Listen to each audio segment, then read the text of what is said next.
de lancer la deuxième vidéo pour faire Surat Yassine, comme ça on a la partie introductive et l'autre partie. Alors quand on parle, mes garçons, de Surat Yassine, il faut déjà définir ça veut dire quoi une sourate. On sait que dans le Coran, combien il y a de chapitres, mes garçons? On le traduit d'ailleurs par chapitre, mais on le dit chapitre, mais en réalité, surah, ça veut dire autre chose. Combien il y a de sourates? 114. Aïwa, 114. Sourate, mes garçons, on le traduit nous par chapitre. Mais la langue arabe, elle dit quelque chose. Plus on aime quelque chose, plus on aime un élément, plus on lui a donné des noms et des surnoms. Plus elle a des significations également. Et sourate, mes garçons, ça ne veut pas simplement dire un chapitre, un passage. Il y a aussi d'autres significations. Quand vous allez commencer à apprendre l'arabe, vous allez aimer cette langue-là. Parce que peut-être elle est un peu compliquée, c'est vrai, mais elle est belle. Parce qu'elle apporte beaucoup de nuances. Mathalan, c'est pas le sujet, mais par exemple. Parmi les noms que l'on donne, vous voyez, j'ai oublié. Est-ce que il peut regarder sur Google Traduction et il met le noyau de date, comment il se dit en arabe? Peut-être ça va me...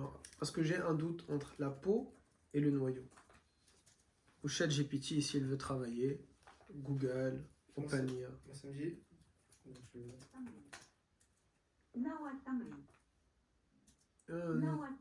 Nawa, ça me... Non.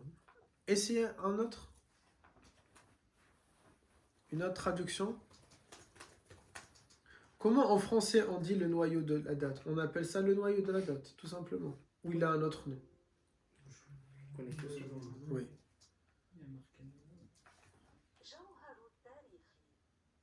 Non, c'est pas joli. Ok. Bon, c'est pas grave. Il y a un terme qui est en langue arabe le fait que la date, vous voyez, la chair de la date, elle cache le noyau. Ça, cette chose-là, en arabe, le terme qui est utilisé, c'est un des synonymes que l'on utilise pour le terme de péché. Parce que justement, dans la langue, le péché en islam, il est censé être caché. Et regardez comment on lui a donné ce synonyme-là, ce nom-là, parce que normalement, ok, tu fais un péché, c'est haram, tu n'avais pas à le faire. Mais à minima, fais-le en cachette. Et le nafs, il vous enseigne autre chose. Le nafs, il vous dit, non, tu es un hypocrite si tu le fais en cachette, assume et fais-le publiquement. Là, mes garçons, je fais un péché, l'islam me dit, je le fais en cachette. Pas parce que je suis hypocrite, mais parce que si je le fais publiquement, je peux donner l'envie à d'autres de faire ce péché-là. Et si je le fais publiquement, ça veut dire aussi que je suis fier de l'action que je suis en train de faire. Alors, ça va être caché. Et ce cachet-là, la date, elle a cette similitude-là, mais maintenant, pardon, j'ai oublié le terme. Enfin, Surat, mes garçons, Surah, il a aussi cette nuance-là et il apporte autre chose. Surah, ça vient d'un des mots, ça vient de sour dans la langue arabe qui veut dire un rempart.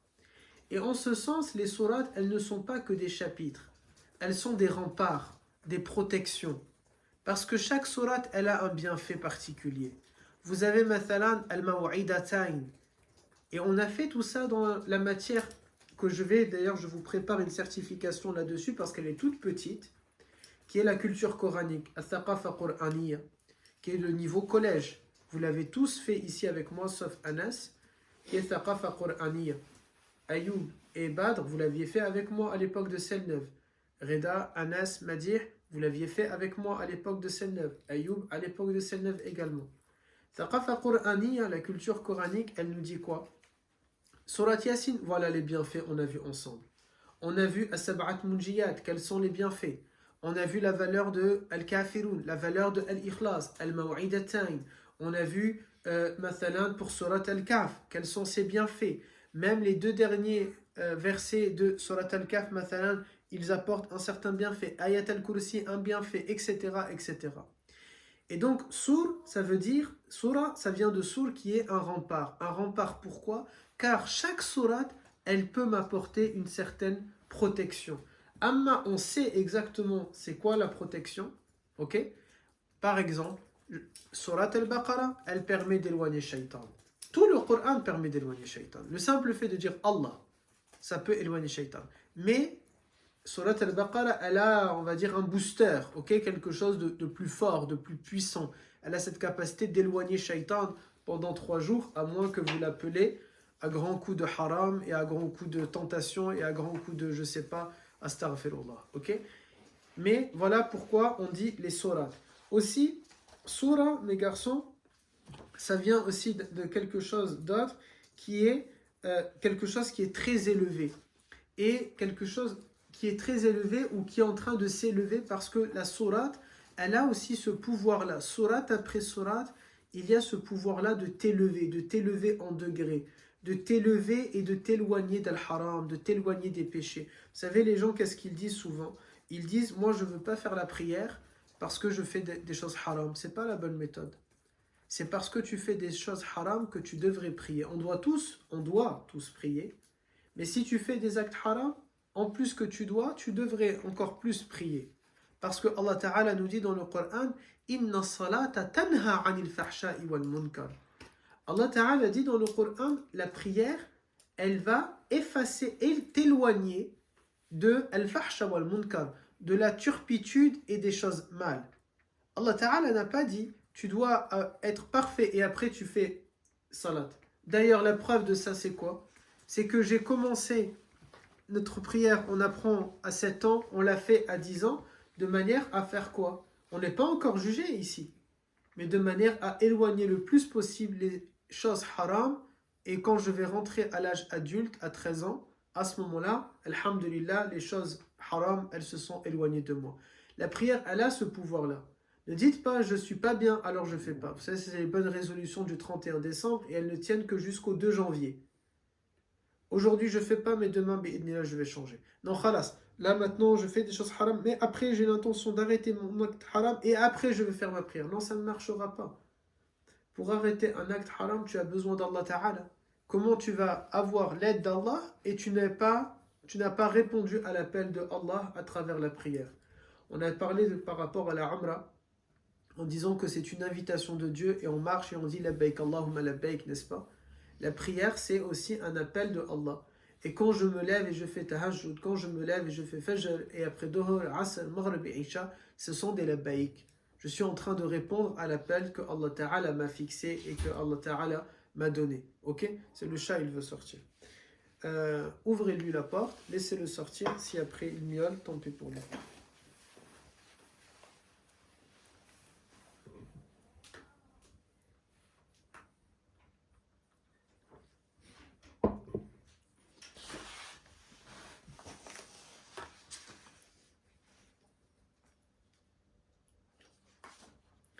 Alors aussi, on dit élever, pourquoi?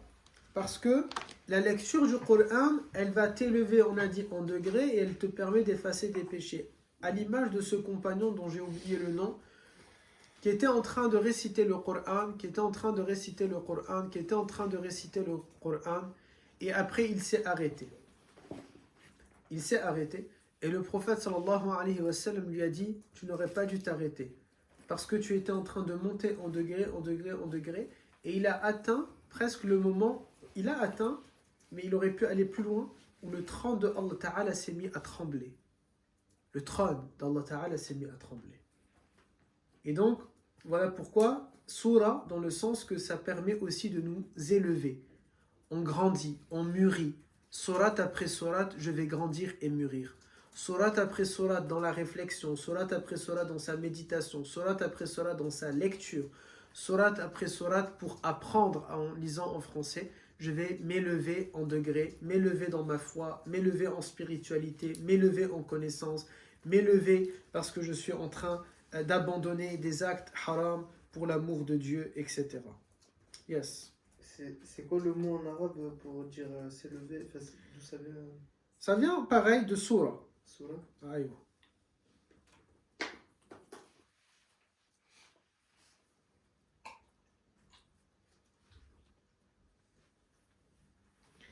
Alors, surat Yasin, Yasin, c'est quoi? Ce sont 2 lettres du Coran.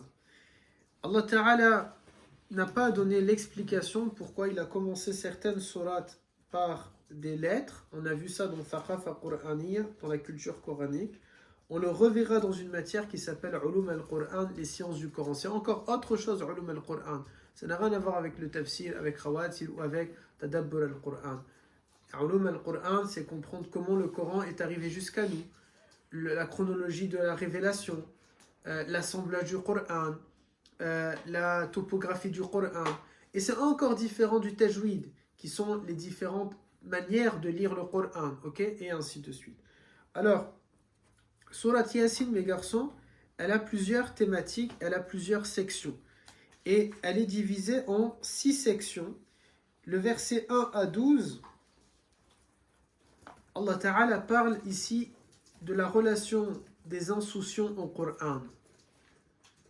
Les insouciants et le Coran et les insouciants. On va détailler bien sûr chacune de ces sections-là. Après, du verset 13 à 32, ce sont les leçons à tirer de l'histoire. De l'histoire avec un grand H.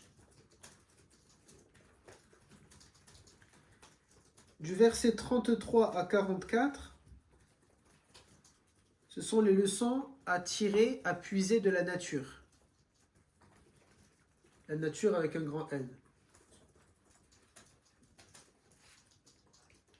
Du verset 45 à 47, une toute petite section simplement de 2 versets. Ici, Allah Ta'ala parle des obstinés et des aveugles. Aveugles, pas dans le sens l'handicap physique, mais aveugles au message de la ilaha illallah. Aveugles aux enseignements de la ilaha illallah. Aveugles à l'appel de Allah Ta'ala. Du verset 48 à 68, Allah Ta'ala évoque les aveugles le jour du jugement. Comment seront-ils ce jour-là, le jour des comptes? Et du verset 69 à 83, qui est le dernier verset de Surat Yasin, Allah Ta'ala parle des gens qui sont arrogants. Et donc, à travers l'arrogance, la matière que je vous disais tout à l'heure qu'on fera après la matière sur la Umrah, on a grand besoin de tazkiyat al-nafs, de la purification des cœurs. L'ensemble de ces 6 sections, elles n'ont qu'un but. Quel est le but de Surat Yasin? Surat Yasin, on a défini c'est quoi Surah, et on a dit qu'elle se divise en 6 sections que l'on va évoquer. Et toute la sourate, elle a un objectif. Prouver que la ilaha illallah est une vérité et que Muhammad sallallahu alayhi wa sallam est venu avec un message de vérité. Voilà le but de Surat Yasin. Si je comprends Surat Yasin, mes garçons, on le lit, n'est-ce pas, au début de chaque cours, le samedi matin et le mercredi soir. Si je comprends et que vous assistez au cours et que vous essayez de le retenir, et c'est une sourate, normalement, quand vous êtes dans Da'wa, on aime vous dire de la réciter au moins chaque jour. Le département Ibada le fait en votre nom, mais c'est bien que de toi-même, tu vas lire Surat Yasin. Et j'ai compris le message de Surat Yasin. Déjà, rien que le fait de comprendre, c'est quoi le but de Surat Yasin? Prouver que Muhammad est une vérité. Prouver que la ilaha illallah est une vérité. Et je vais capter directement à travers ces 6 sections, voilà les différentes thématiques. Allah Ta'ala parle de l'arrogance, des insouciants, des leçons à tirer de l'histoire, de la nature et des leçons à tirer, des obstinés, etc. À ce moment-là, la lecture de Yassine, je vais être concentré dans cette lecture-là. Quand je la récite dans ma prière, vous savez, c'est un grand problème, n'est-ce pas, que tout le monde se plaint de ce problème-là, la concentration dans la prière. Si je maîtrise les réflexions autour de Surat Yasin, la méditation surtout autour de Surat Yasin, le tafsir autour de Surat Yasin, vous avez largement de quoi être très concentré durant la récitation de Surat Yasin. Tellement concentré que vous allez oublier la suite des versets peut-être. Parce que vous allez être profondément en train de vous rappeler de l'ensemble de ces thématiques-là. Yes. Je pourrais juste avoir le nom de la section 1 et 5. Au début, la 1 c'est du 1 au 12. Allah Ta'ala parle de la relation entre les insouciants au Coran. Et la combien tu m'as dit? 5. La 5, elle va du verset 48 à 68. Allah Ta'ala parle des aveugles et du jour du jugement.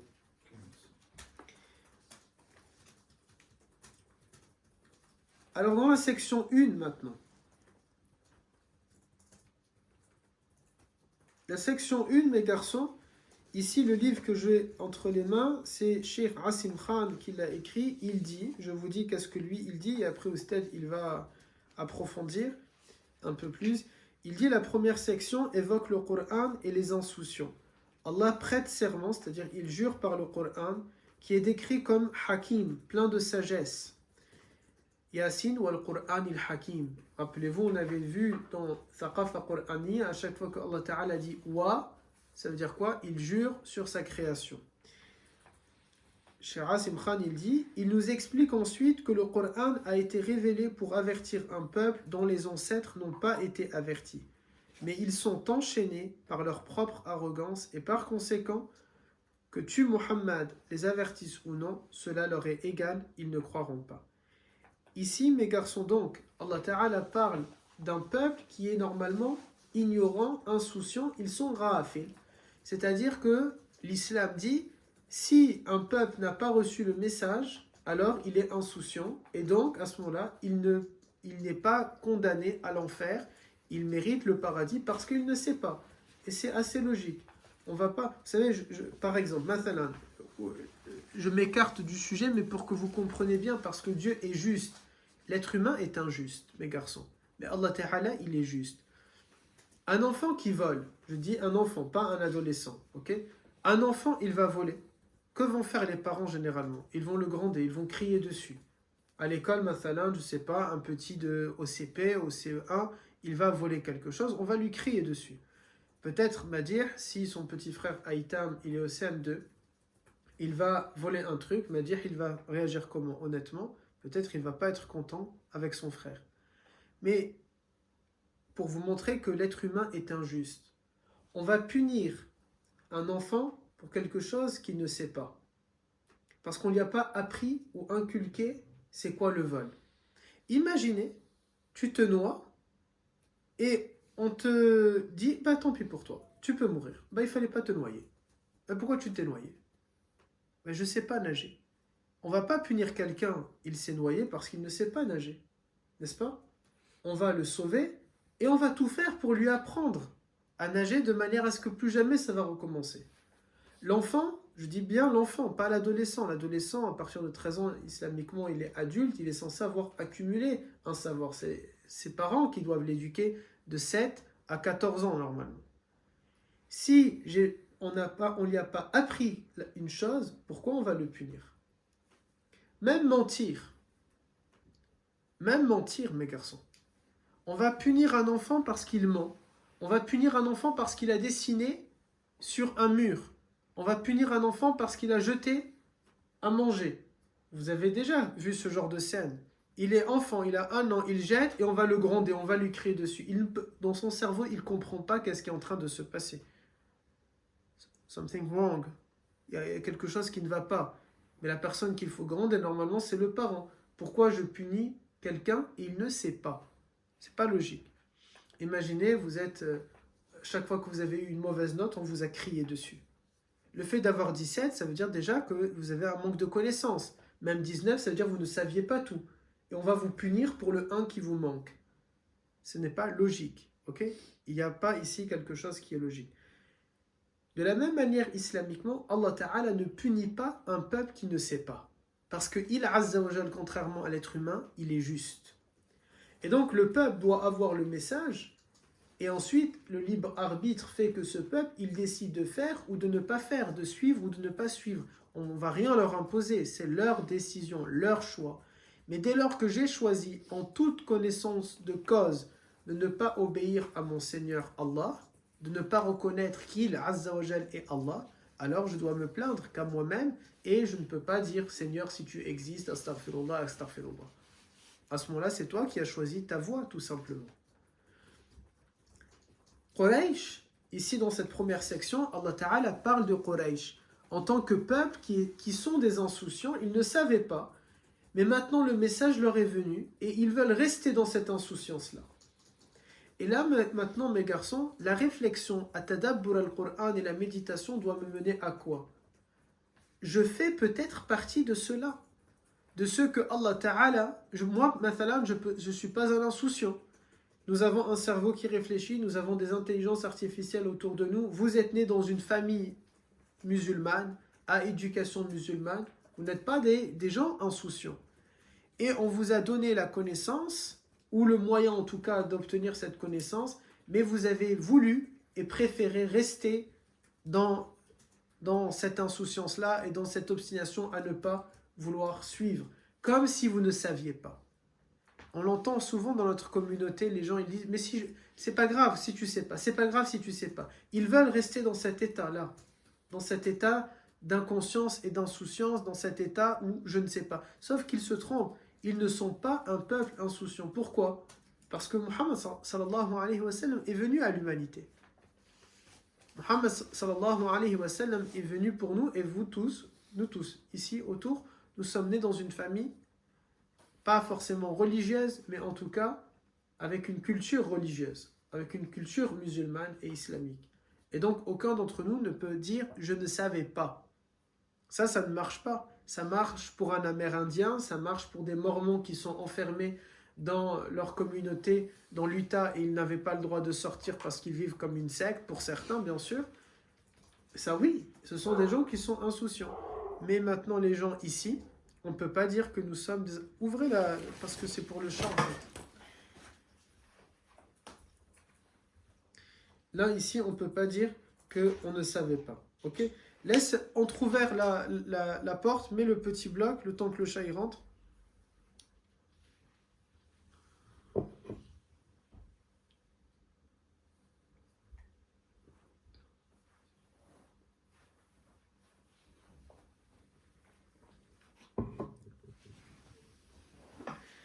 Maintenant, les gens, mes garçons, ils ne sont pas ignorants parce qu'ils sont ignorants par choix, parce qu'ils veulent ne pas connaître.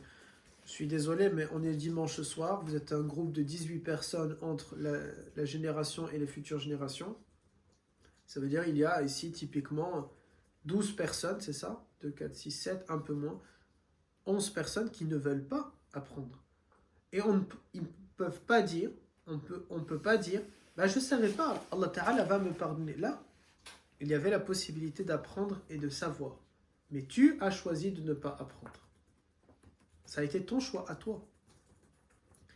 Il y a donc une différence entre l'ignorant, il ne sait pas, parce qu'il n'a pas voulu apprendre, et l'insouciant, il est rafil, le message ne lui est pas parvenu.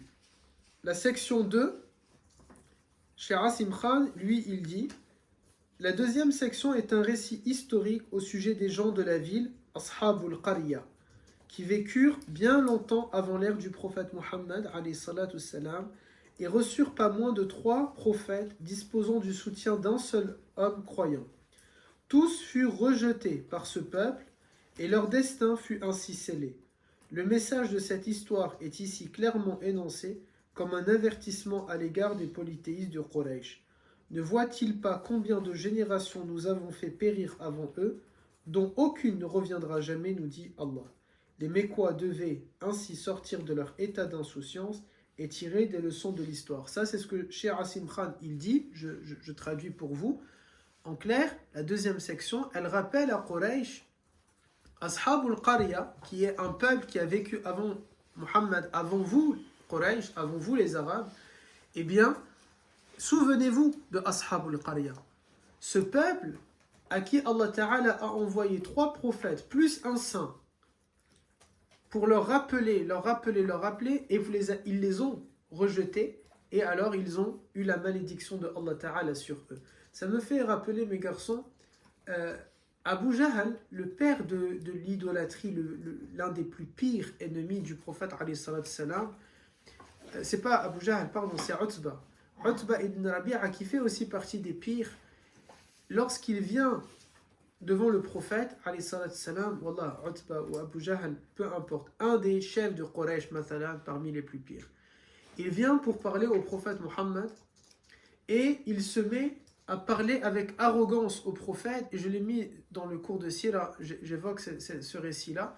Il parle avec le prophète et méchamment, et il crie, et il crie, et il crie, et il est hautain, et le prophète reste calme. Et après, Nabi alayhi salam, il lui dit, c'est Utba, maintenant ça me souvient, il lui dit, est-ce que tu as fini, Ya ibn Rabi'a? Est-ce que tu as fini, ô fils de Rabi'a?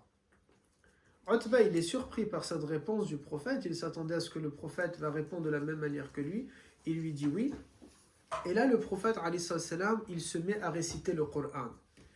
Nabi, alayhi salam, il récite le Coran. Il récite, j'ai mis dans le cours de Sira, quelle sourate et jusqu'à quel verset. Et à un moment donné, il y a un verset qui parle d'un peuple qui a vécu non loin des Qurayshites et dont les vestiges sont restés.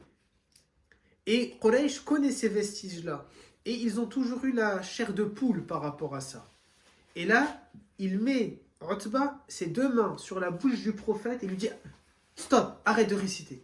Ne dis plus rien. » Il panique, il a peur à ce moment-là. Il sait que Muhammad dit la vérité. Et il a eu les frissons. Regardez déjà comment quelqu'un qui n'est pas croyant, il a eu autant de frissons. Ce que normalement l'islam appelle à ce que le croyant éprouve ça à l'entente, à l'écoute del Coran al-Karim. Ça nous montre, mes garçons, vous et moi, le chemin que l'on doit parcourir normalement. Ça nous montre le chemin que nous avons pour cheminer. Et attention, mes garçons, parce que quel âge vous avez, certains, vous avez fait, vous allez vivre en moyenne, je ne sais pas, c'est Allah Ta'ala qui décide, en moyenne c'est jusqu'à 70 ans. Si vous divisez par 4, 70, vous êtes à combien? 18, 17. 18, 17. Donc ça veut dire que vous tous ici, vous avez fait 25% de votre existence. Il ne vous reste que 75%.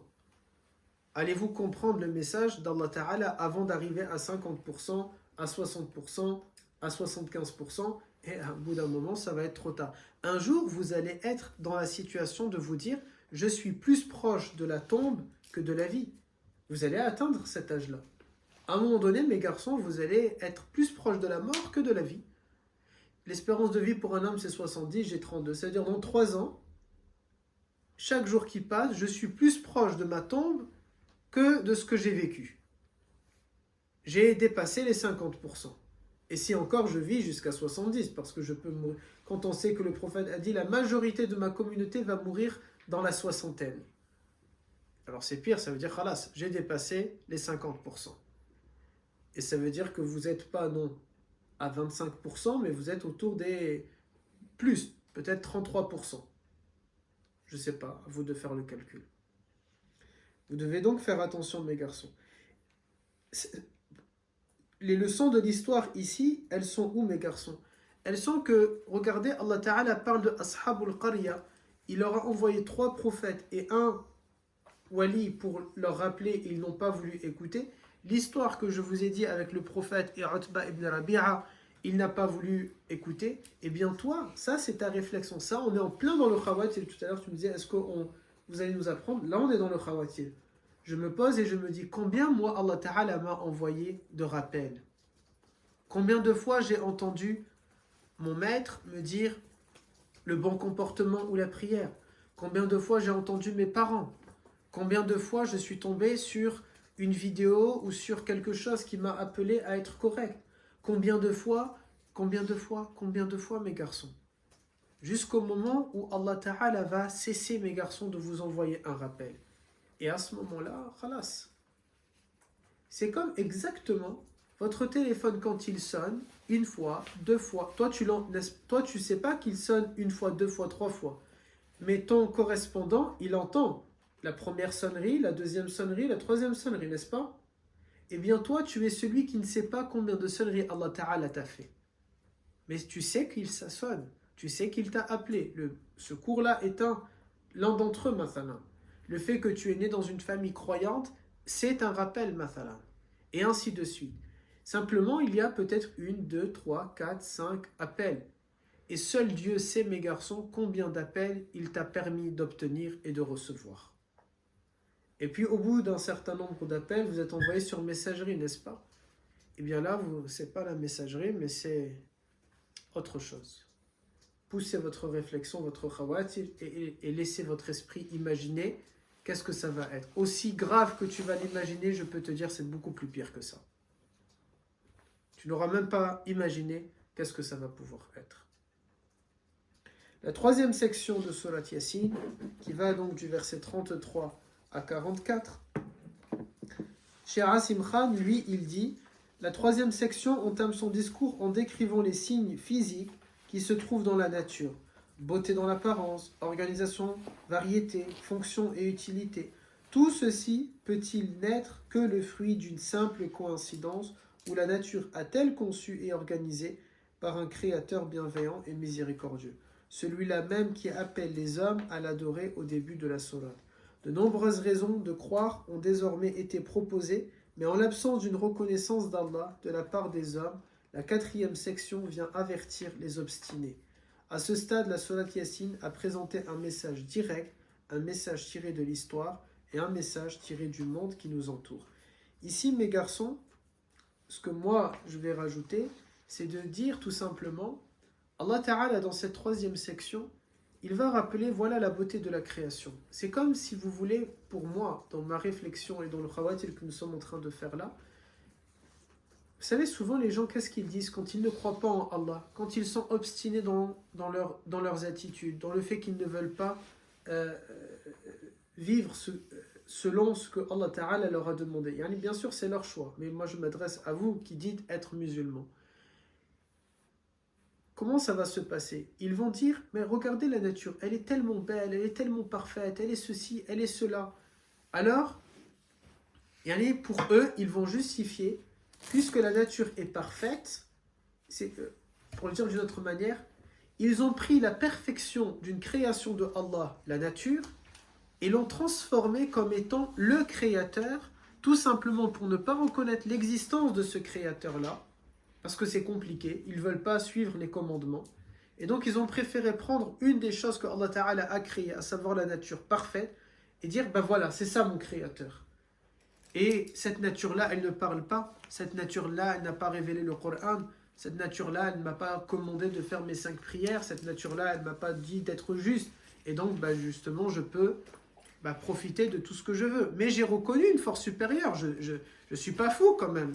J'ai conscience qu'il y a quelque chose de grand qui me dépasse, et c'est la nature. Ton khawatir, il va te mener à quoi? Entre autres, c'est pas exhaustif, entre autres. Combien de fois tu as placé quelqu'un au-dessus de Allah?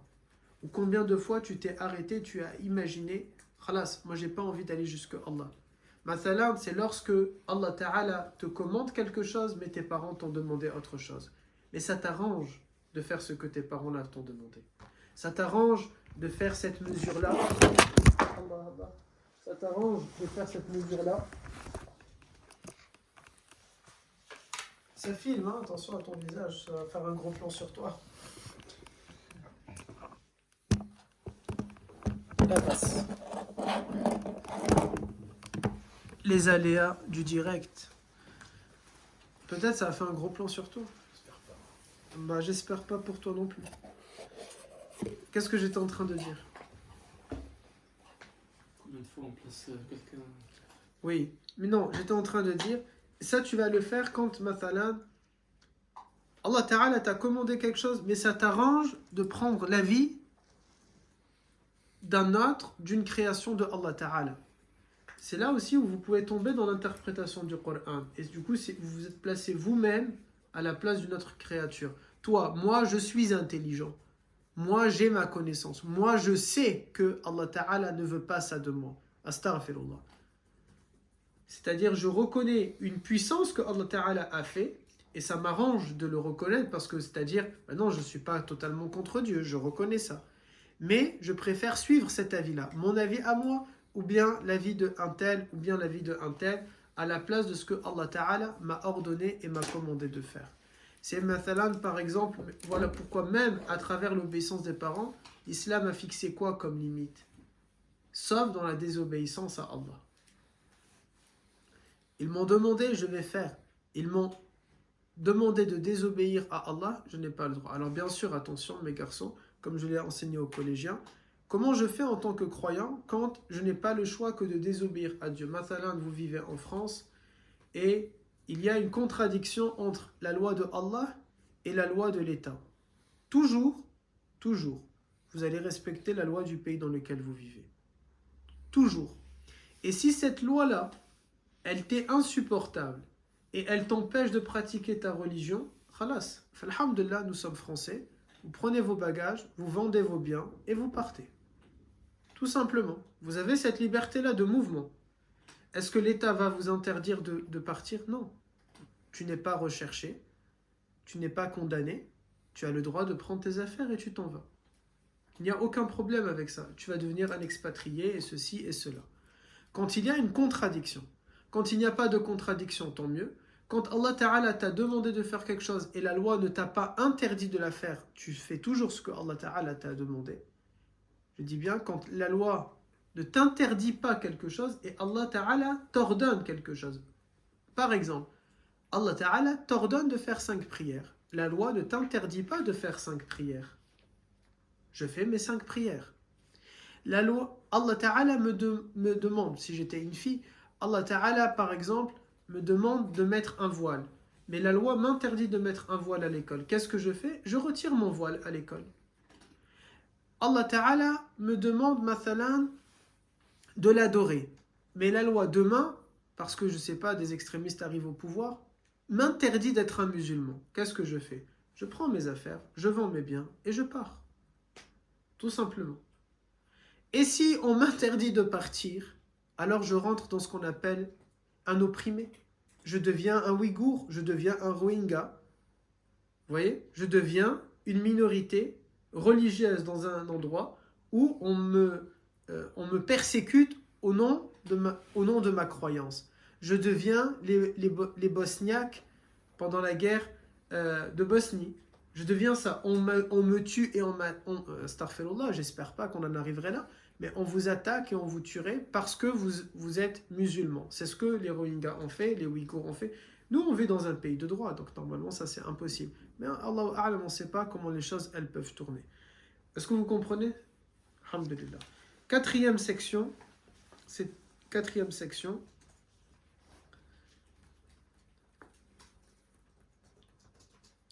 Le cheikh ici, il dit, cette courte section traite des incroyants obstinés qui se montrent aveugles aux signes de la nature, aux signes de l'histoire et aux signes qui leur sont directement adressés.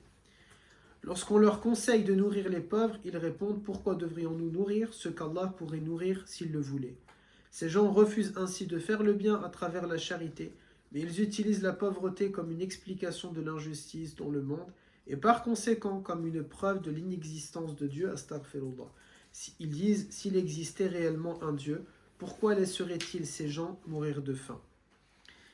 Ici, mes garçons, le khawatir que vous pouvez avoir, entre autres, c'est de vous dire quoi? Vous avez souvent, n'est-ce pas, les gens, ils disent cette parole-là. Ils disent, mais s'il y a un Dieu, pourquoi alors il y a la guerre? Mais s'il y a un Dieu, pourquoi il y a ceci? Peut-être toi-même, tu as pu te poser ce genre de questions.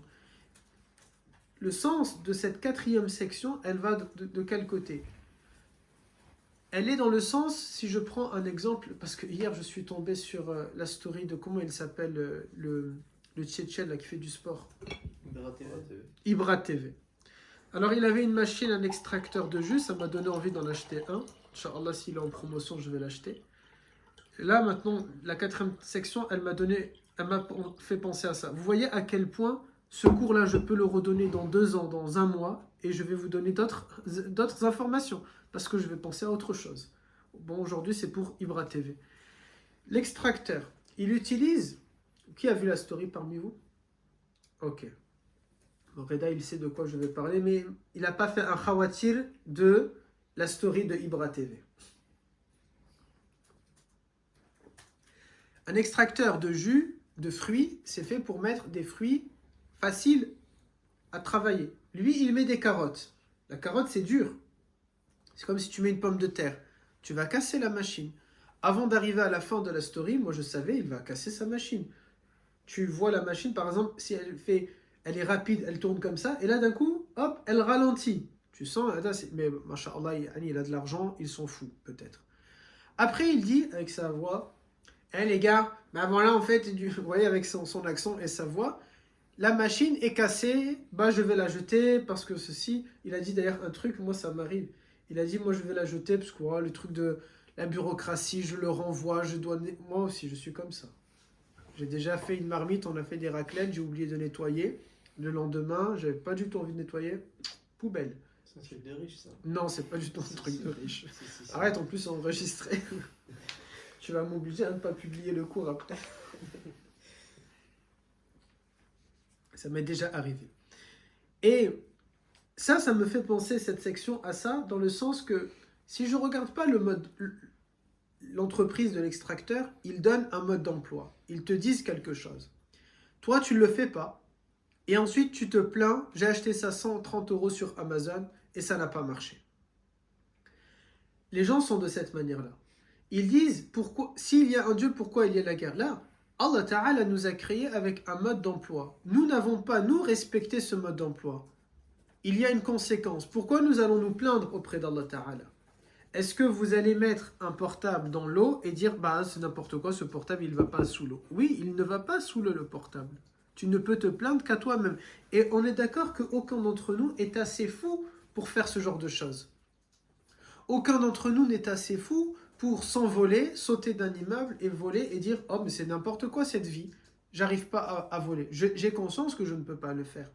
Le mal qu'il y a dominant aujourd'hui sur Terre, les guerres, les agressions, le combat contre des minorités, la privation des droits, les moqueries, les harcèlements, tout ça, c'est parce que les gens, ils ne respectent pas les règles, les normes que Allah Ta'ala a fixées. Allah Ta'ala est parfait. Et il a voulu que l'être humain vive dans une forme de vie qui est la plus parfaite, en nous disant qu'est-ce que l'on peut, qu'est-ce que l'on ne peut pas. Mais les gens sont obstinés. Je ne veux pas écouter le message que Dieu m'a dit. Je veux faire selon moi. Et quand ça ne va pas, je vais me plaindre à Allah. Vous, dans votre vie, le khawatil, il vous mène à quoi aussi? Je ne peux pas me plaindre d'Allah. Alors que ma vie, je n'ai pas appliqué les règles que Allah Ta'ala a fait. Et si jamais, admettons, masha'Allah pour toi, j'ai un doute là-dessus, je suis parfait dans ma vie selon les règles que Allah Ta'ala m'a demandé, et qu'il y a un pépin et que ça ne marche pas, wallahi, même là, tu n'as pas le droit de te plaindre. Mais celui dont la vie, elle est bien, il ne va pas arriver au stade, même s'il a beaucoup de problèmes, de se plaindre d'Allah. Il va le voir comme une épreuve, il va le voir comme un moyen de se rapprocher de Dieu. D'ailleurs, cette notion-là, les gens parlent d'épreuve au lieu de regarder est-ce que c'est pas une punition, est-ce que c'est pas un châtiment, est-ce que j'ai pas fait quelque chose qu'il ne fallait pas que je fasse, est-ce que je suis parfait pour vraiment parler d'épreuve? Parce que vous avez vu, il y a des gens, ils aiment dire ça. Allah même, astaghfirullah, je l'ai entendu moi plusieurs fois des gens qui disent ça. Pas dans Da'wah, mais en dehors. Des gens, ils disent Dieu m'aime parce qu'il m'a envoyé une épreuve. Allah, Allah. Même le prophète n'a jamais parlé de cette manière-là. Même les compagnons, quand ils ont perdu Uhud, aucun d'entre eux n'a dit, Dieu m'aime, c'est pour ça qu'il m'a fait perdre à Uhud. Personne n'a dit de cette manière-là. Mais ils le voient comme une épreuve, quelque chose qui va tester leur foi, leur attachement, leur amour, l'acceptation pour le destin. Ils vont le voir de cette manière-là. Dis-moi. C'était ça, comment ils l'ont vu du coup? Ils l'ont vu aussi comme une punition, comme une parce qu'ils ont désobéi. Certains sont descendus de la montagne, là où le prophète les a placés, et donc la conséquence, parce qu'ils ont désobéi au prophète, ça a été l'échec. C'est ça, c'est de cette manière-là. Ils l'ont vu de cette manière-là, et Allah Ta'ala l'a rappelé dans le Coran. Or, l'être humain aujourd'hui, qu'est-ce qu'il fait directement? Il a un pépin, il dit, bah Dieu m'aime, c'est une épreuve. Attention, j'espère que c'est une épreuve, mais peut-être c'est une punition. Et si je ne le vois pas avec le bon regard, je vais pas... Si je n'ai pas donné un bon diagnostic à ce qui m'arrive, je ne vais pas le soigner de la bonne manière. Si je n'ai pas compris qu'il s'agit d'une épreuve, je ne vais pas agir en conséquence. Ça veut dire que je ne vais pas me remettre en question, ça veut dire que je ne vais pas me réformer, je ne vais pas m'améliorer. Pire encore, je ne vais pas faire tauba, je ne vais pas demander pardon à Allah Ta'ala. Si je le vois comme une épreuve, au contraire, je vais m'installer, je vais être fier de moi. Je vais me dire que Allah Ta'ala m'aime, alors même que peut-être Allah Ta'ala ne m'a pas... a été en colère contre moi. Et donc, je ne lui ai pas dit astaghfirullah. Ok? Quelle heure il est? 20h58. On aura le temps, Inch'Allah, de finir. La 5e section, Il dit, l'avant-dernière section évoque le jour du jugement, à celui qui ignore délibérément tous les conseils bienveillants qui lui sont adressés de diverses perspectives. Il ne reste en effet plus qu'à lui rappeler le sort tragique qui l'attend s'il persiste dans son incroyance. Le Coran lui présente ainsi son futur potentiel et lui demande d'imaginer qu'on lui dise « Voici l'enfer dont vous étiez menacé, entrez-y aujourd'hui pour prix de votre impiété. » Comme l'a dit un sage, le meilleur antidote contre l'arrogance est l'avertissement. Ici, le khawatir, mes garçons, c'est de toujours et constamment vous souvenir de Yawm al-Qiyamah. Je vous avais dit il y a quelque temps dans un cours, à chaque fois qu'Allah Ta'ala évoque la croyance en Allah, Aminu Billah dans le Coran, tout de suite dans le même verset, Allah Ta'ala dit Wal Yawmil Akhiri, et dans le jour du jugement. Parce que c'est la question de la justice. Vous devez vivre, mes garçons, vivre avec le Coran, être familier avec le Coran, apprendre, devenir des gens de Ahlul Coran, comme le prophète nous a dit dans le hadith. Eh bien, ce sont appliquer les règles et les enseignements, parmi lesquels ne jamais oublier, mes garçons, qu'il y a un jour, un rendez-vous avec Allah Ta'ala, et on va devoir répondre de toutes choses. Même l'action la plus petite, mes garçons. Comment tu manges, comment tu t'assois, comment tu dors, comment tu parles, comment tu étudies, comment tu travailles, comment tu regardes, comment tu ceci. Si tu es un croyant, tu dois croire que Allah Ta'ala va te questionner sur l'ensemble de ces choses. Quel citoyen tu es dans ce pays? Quel musulman tu es? Quelle image tu as donnée? Quel voisin tu es? Quel fils, quel père, quel frère, quel oncle, quel ceci tu es? Quel collègue de travail tu es? Quel employé tu es? Quel patron tu es? Allah Ta'ala va vous questionner, mes garçons, va me questionner, va nous questionner sur l'ensemble de ces éléments-là. Je ne dois jamais oublier que Allah Ta'ala va me juger, que Allah Ta'ala va m'interroger. Si je l'ai, mes garçons, ça va m'aider à avoir un joli comportement dans ma vie. Parce que je vais me retenir, je vais me contenir, je vais réfléchir, je vais faire attention. Je vous avais dit déjà, je ne pense pas que l'un d'entre nous, malheureusement, mais je ne crois pas que tout le monde ici, il s'abstient de griller un feu au nom de la sécurité des gens. C'est souvent parce que lui, il a peur pour sa propre vie peut-être, d'avoir un accident, ou bien pour les conséquences judiciaires qu'il y aura derrière. Mais cette question de jugement et de justice, elle m'empêche donc de faire une action mauvaise. De la même manière, si je me souviens qu'il y a Allah et qu'il va m'interroger, alors dans ma vie, je vais vivre avec ces valeurs suprêmes que l'islam revendique. La liberté pour moi et pour les gens. L'égalité entre moi et les gens. La fraternité entre moi et mes frères. En humanité, dans la religion et dans ma famille. La solidarité pour moi, les miens et les gens qui vivent autour de moi. Mathalan, la solidarité avec les voisins. Les 40 voisins autour de toi, ils sont tes voisins. C'est pas que les croyants, c'est pas que les musulmans. La solidarité, la justice et le 6e, je l'oublie constamment. Ok? Le dernier point, mes garçons, sans lire ce que le cheikh a mis comme ça, on le clôture. Mais en gros, ça va dans le même sens, c'est qu'il dit qu'à la fin, dans la dernière section, Allah Ta'ala évoque de nouveau le premier message. De nouveau, il présente le message du prophète alayhi salatu salam. Et ici, on peut dire avec cette section-là, c'est comme si vous voulez, si la boucle est bouclée. C'est comme pour dire la boucle, elle est bouclée. Dans la première section, mes garçons, Allah Ta'ala rappelle aux insouciants, on vous a envoyé des messagers. On vous a envoyé des gens qui vous ont rappelé le message. Et Allah Ta'ala finit avec ce message-là, justement. Avec ce messager-là, justement. Comme pour nous rappeler, la boucle, elle est bouclée. Et c'est ça, souvenez-vous ce qu'on a dit tout à l'heure dans la première partie, pourquoi cette matière et pourquoi le khawatir. On avait dit un verset où Allah Ta'ala dit que les versets se répètent, les enseignements, ils reviennent constamment. Et c'est ça le rappel. Al-Dhikr, l'un des noms, mes garçons du Coran, je vous ai dit, c'est Al-Dhikr, le rappel. Le rappel constant et constamment. L'islam ne dit pas, khalas, on a dit une fois et c'est fini. Et donc de la même manière, toi, comment tu vis avec cette réalité-là? Je ne peux pas dire, j'ai appris et c'est fini. j'ai appris mais je dois retourner à mon cours. Combien de fois je vous ai demandé, relisez vos cours mes garçons.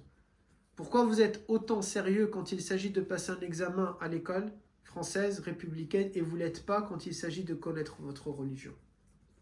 Ce n'est pas normal. Tout à l'heure, on a dit ceux qui ont pris la nature, création d'Allah, et l'ont mis au niveau de Allah. Eh bien là, vous le faites de cette manière-là. Quand j'ai donné, vous devez absolument réussir, oui, dans vos études, dans votre travail. Vous devez apprendre. Mais vous ne pouvez pas donner autant de rigueur avec ce travail-là et délaisser le travail religieux. Là, de la même manière que tu es studieux, et tu dois l'être dans tes études et dans ton travail et dans tes formations personnelles, autant tu dois l'être dans la religion. Et ça, on ne le trouve pas. Vous avez par exemple des parents qui vont dire à leurs enfants de lire un livre, d'apprendre, et ceci, de s'instruire. Mais ils ne vont pas le faire avec la religion. Ils ne vont pas enseigner à leurs enfants, ou en tout cas les pousser vers le savoir. Non, mes garçons, la rigueur, elle doit être des deux côtés. Sinon, on tombe dans ce qu'on a vu dans une des sections. J'ai pris la nature, je crois que c'est la section 3, et je la mets au niveau de Allah Ta'ala, astaghfirullah. Je prends une création, le ilm, le savoir, mathalan, et je le mets au niveau de Allah Ta'ala. Est-ce que vous avez bien compris? Ça vous a été profitable la matière? Ouais. Alhamdulillah. Ça me met une pression pour les autres cours. Donc on n'a pas fini bien sûr Surat Yasin. On a commencé le premier cours, il va être en 2 vidéos, ce cours-là qu'on a fait aujourd'hui. La partie introductive, pourquoi cette matière-là. Et maintenant on a fait dans la 2e vidéo la première séance sur le khawatir, réflexion autour de Surat Yasin. Peut-être si je le mets sur YouTube, on le mettrait avec des playlists, mathalan, Khawatir al-Qur'an, et épisode 1, introduction, épisode 2, première Yasin, partie 1, Yasin, partie 2, partie 3, partie 4, et on va faire avec Surat Yasin pendant plusieurs séances, Inch'Allah. Est-ce que vous avez des questions avant la fin de notre cours?